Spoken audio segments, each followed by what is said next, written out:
सत्ताधाऱ्यांनी गणित जमवलंय म्हणून त्यांना निवडणुकांची घाई लागली आहे। मात्र जर निवडणुका शांततेत घ्यायच्या असतील तर आधी मतदार याद्या साफ करा। मतदार याद्या साफ केल्याशिवाय निवडणुका होऊ देणार नाही असा थेट इशारा राज ठाकरेंनी दिलाय। मतदार याद्यांमधील घोळाबाबत निवडणूक आयोगाला प्रश्न केले, मात्र त्याची उत्तरं सत्ताधारी का देतायत? सत्ताधाऱ्यांना याचा राग का येतोय असा खोचक सवाल राज ठाकरेंनी विचारला।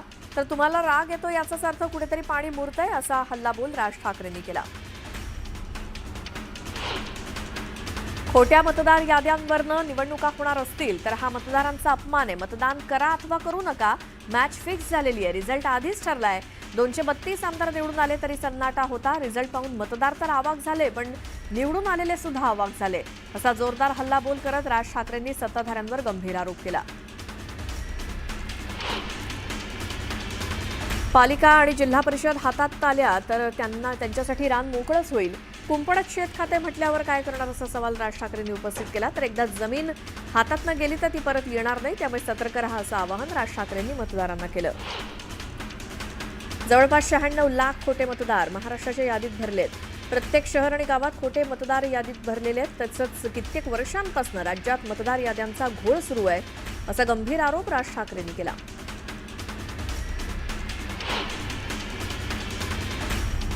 राज ठाकरेंनी निवडणुकांबाबत सूचक वक्तव्य केलं। यावेळी आपण जेव्हा ठरवू तेव्हा निवडणूक लागेल असं वक्तव्य राज ठाकरेंनी केलं। राज ठाकरेंनी शिंदेंच्या शिवसेनेचा आणि अजित पवारांच्या राष्ट्रवादीचा गट म्हणून उल्लेख केला। तर पत्रकार परिषदेची माहिती देताना शिवसेना आणि राष्ट्रवादी असा उल्लेख केला। राज ठाकरेंनी सरकारवर केलेल्या टीकेवर जयकुमार गोरेंनी पलटवार केला। ज्यांनी आजपर्यंत कधीच मतदार याद्या बघितलेल्या नाहीत त्यांना कसा असा टोला गोरेंनी लगावला। राज ठाकरेंनी केलेल्या टीकेवर भाजपचे नेते सुधीर मुनगंटीवारांनी टोला लगावला। राज ठाकरे हे कुशल संघटक आहेत, मात्र त्यांच्या भूमिकेत सातत्य नसल्याचं मुनगंटीवार म्हणाले। राज ठाकरे देखील याद्या तपासू शकतात असा सल्ला मुनगंटीवारांनी दिला। मुंबईत 1 नोव्हेंबरला निवडणूक आयोगाविरोधात सर्वपक्षीय मोर्चा काढला जाणार आहे। या मोर्चात शरद पवार, राज ठाकरे, काँग्रेसचे ज्येष्ठ नेते सहभागी होणार असल्याचं संजय राऊतांनी म्हटलं। निवडणूक आयोगाच्या प्रमुखांशी चर्चा केल्यानंतर समाधानकारक उत्तर मिळालं नसल्याचं जयंत पाटलांनी म्हटलं। निवडणूक आयोगानं चुका सुधारण्याची तयारी करायला हवी असंही ते म्हणाले। केवळ लोकांनाच नाही तर आमदारांना देखील माहिती आहे की निवडणुकीमध्ये मतदार कसे वाढले असं वक्तव्य मनसे नेते बाळा नांदगावकरांनी दिलं। म्हटलंय तर जिल्हाधिकारी कार्यालयाला मतदार याद्या तपासणीचे आदेश दिल्याचं त्यांनी म्हटलं। मतदानाचा अधिकार हिरावून घेण्याचा प्रयत्न सुरू असल्याचं वक्तव्य सचिन सावंतांनी केलं।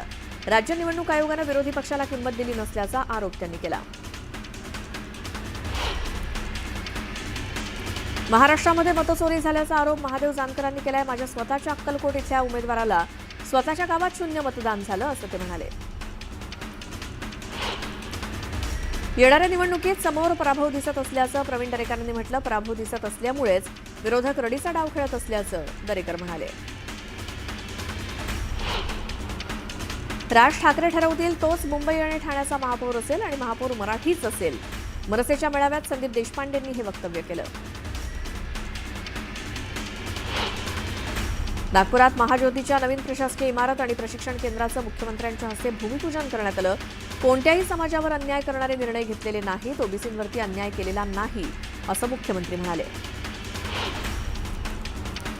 ओबीसींचे खरे कैवारी हे देवेंद्र फडणवीस असल्याचं मंत्री चंद्रशेखर बावनकुळे म्हणाले। राजकारण करणाऱ्यांनी खोटं राजकारण करू नका, आंदोलन करणाऱ्यांना ओबीसी समाजात गैरसमज पसरवू नका असा सल्ला मोर्चा काढणाऱ्यांना बावनकुळेंनी दिला। सध्या मनोमिलन नाटकाचं जोरदार प्रमोशन सुरू असा टोला एकनाथ शिंदेंनी उद्धव आणि राज ठाकरेंना लगावला। अंबरनाथमधील कार्यक्रमात नाव न घेता शिंदेंनी टीका केली।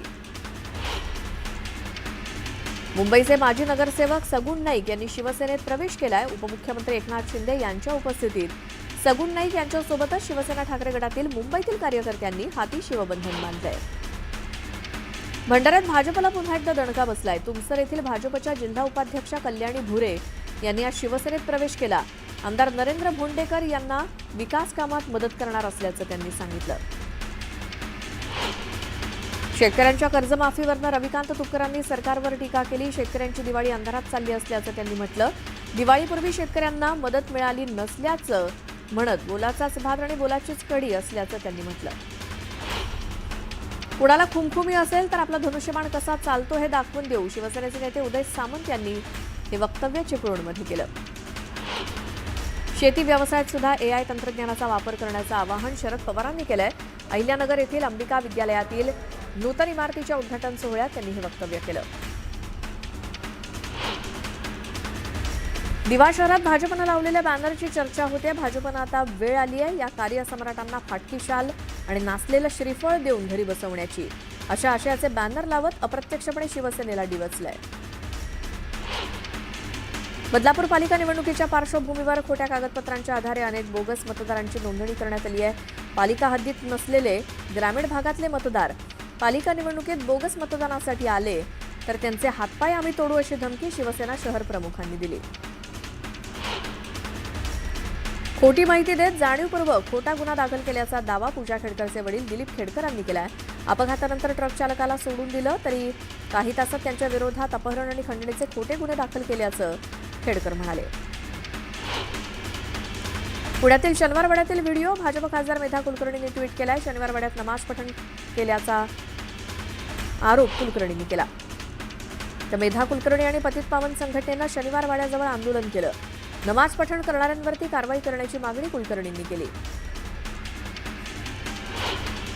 मेधा कुलकर्णी आणि पतित पावन संघटनेनं शनिवारवाड्याजवळ गोमूत्र शिंपडलं आणि शिववंदना म्हटली तर मजार हटवण्याची मागणी करत भगवा झेंडा फडकावत आंदोलन स्थगित केलं.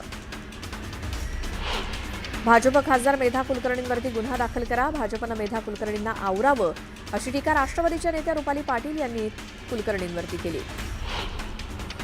बोगस मतदान करायला आला तर हातपाय तोडण्याचा इशारा बदलापूरच्या शिवसेना शहर प्रमुखांनी दिला. अनेक बोगस मतदारांची नोंदणी झाल्याचा आरोप त्यांनी केला. सोलापूर जिल्ह्यातील 20,000 लाडक्या बहिणींना देवाभाऊंच्या भाऊबीजेची भेट देण्याचं काम सुरू आहे. पूरग्रस्त भागातील महिलांना आणि त्यांच्या कुटुंबियांना जीवनावश्यक वस्तूंच्या किटचं वाटप करण्यात येत आहे.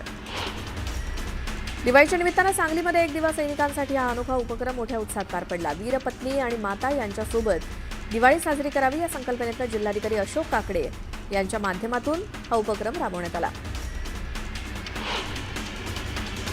सिंधुदुर्ग जिल्ह्यातील बाजारपेठांमध्ये नागरिकांनी गर्दी केली आहे. बाजारपेठांमध्ये फराळ खरेदीसाठी, मिठाईच्या दुकानांमध्ये मिठाई आणि गिफ्ट घेण्यासाठी मोठी गर्दी झाली आहे. यावर्षी फराळाच्या किमती 10 ते 12% वाढल्या आहेत. अमरावतीत भाजपचे ज्येष्ठ नेते प्रवीण पोटेंनी निराधारांसोबत दिवाळी साजरी केली. आधार केंद्रातील निराधारांना दिवाळीचं साहित्य वाटप करण्यात आलं. तसंच स्नेहभोजनाचा कार्यक्रम पार पडला. दिवाळी निमित्तानं कुडाळची बाजारपेठ सुद्धा फुलली आहे. रेडीमेड फराळ आणि इतर साहित्य खरेदीची लगबग सुरू आहे.